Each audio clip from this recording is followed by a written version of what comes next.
Dear students, today we're going to begin with an exercise which we call as PPT2 Lecture 8.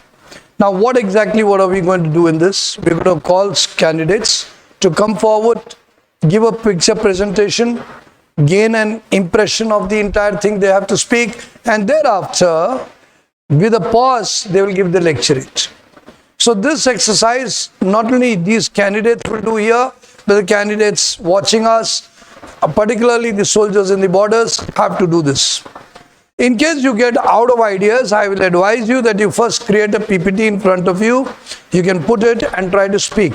And once you're done with it, remove it and then speak confidently in your lecturate.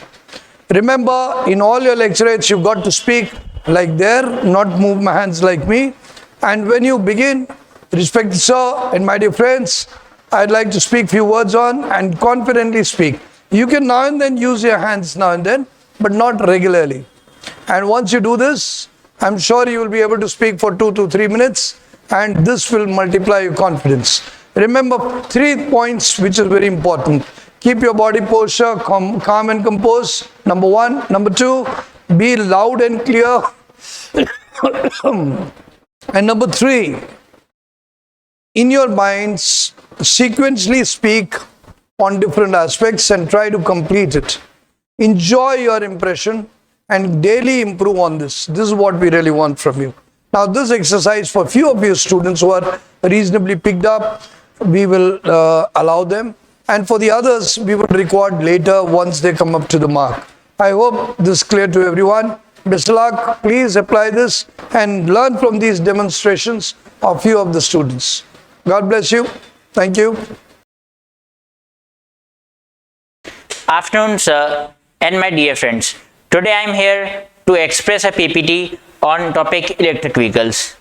Electric vehicles or e-vehicles are generally vehicles which use an electric motor for propulsion instead of traditional combustion engine motors, combustion engines that are 2-stroke diesel engine or 4-stroke petrol engine. Generally, these vehicles are powered by electricity stored in batteries, which are then recharged and plug the vehicle into a power source. And EV can also be powered by fuel cells that convert hydrogen gas into electricity. So, when we comes to types of electric vehicles, the first type is battery electric vehicles. These are fully electric vehicles that use a large battery pack to power the electric motor. Then secondly is plug-in hybrid electric vehicles. So basically these are the electric vehicles which generally have hybrid model, half of combustion IC engine and half of electric motor. When the electric motor or which operates on electric battery is consumed, then it can be switched to an internal combustion engine. After that, it is fuel cell electric vehicle. These vehicles use fuel cells to generate electricity from hydrogen gas. So, there are many benefits of electric vehicles. Firstly, lower running cost means electric vehicles are generally cheaper to operate than gas-powered electric vehicles because electricity is often cheaper than gasoline or diesel. Reduced emissions. Electric vehicle produce zero tailpipe emissions, contributing to clean air and reduced carbon footprints. Means it has zero emission and it is very much eco-friendly vehicle.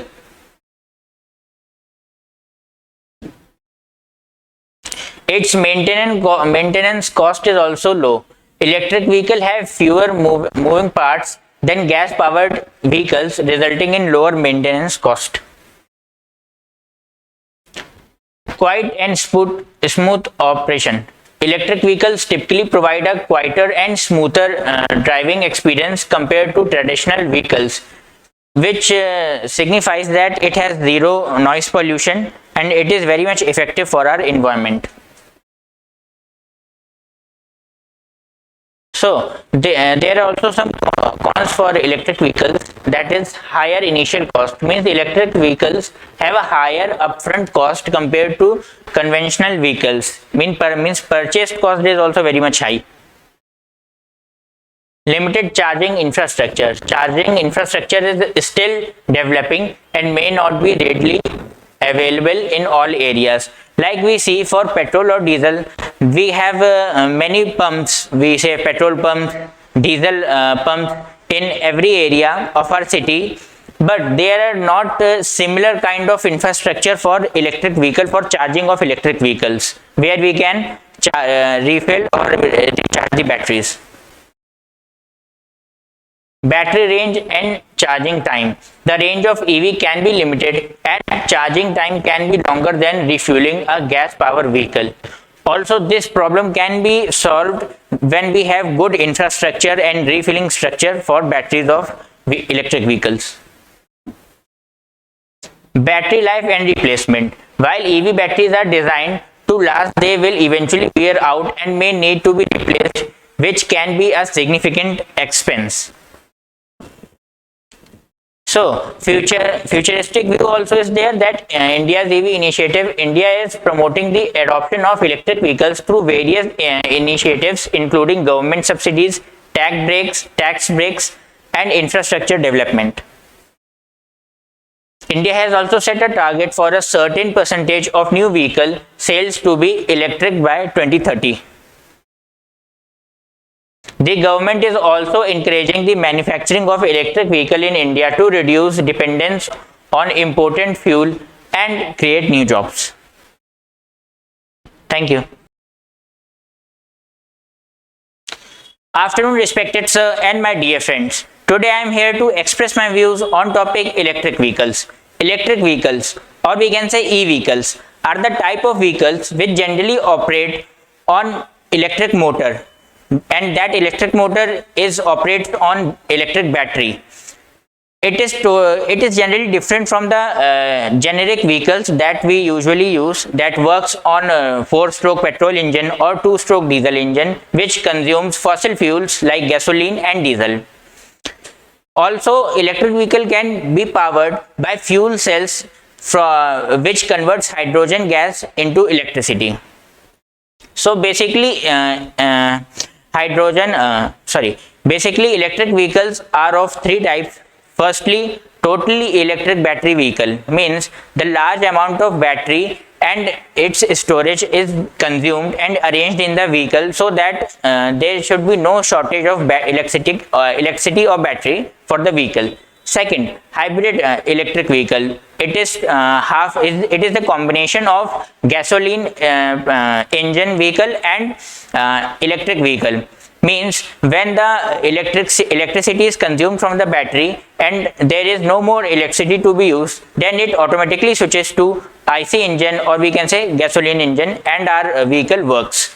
Then third, it is fuel engine. That means fuel cell engine, means hydrogen gas is stored in those cells and that gas is converted into electricity. Now, using of electric vehicles is very much good for our environment and for the whole surroundings also, because there is zero emission, means there is no carbon emission or carbon footprints remain behind the usage of electric vehicles. Also, the maintenance cost of electric vehicle is also very less, because the less as compared to other traditional vehicles, less parts are used and fossil fuel is not used. Again, we come to running cost. So the running cost of electric vehicle is also less, because the amount or the cost of electricity is compared less than fossil fuels that is used in traditional vehicles, that is gasoline or diesel. Also, there are some cons of using electric vehicles, like there is very high purchasing cost, means initial cost is very much high. And also we can say that electric vehicles are not having that much infrastructure as compared to traditional vehicles that are used by petrol or diesel. Like in today's time, we are having many petrol pumps or diesel pumps nearby our home or in our city. but we don't have such kind of infrastructure or charging stations for electric vehicles. So there is a great loss of electricity. Then we are not able to refill the electricity to operate the electric vehicle. So for futuristic view, Government of India is also promoting and doing many things for use of electric vehicles by the people of India. Government has started many initiative programs and NGOs which allow to people to know the benefits of electric vehicle, how it protects our environment, and it is very much benefit for our future. Thank you.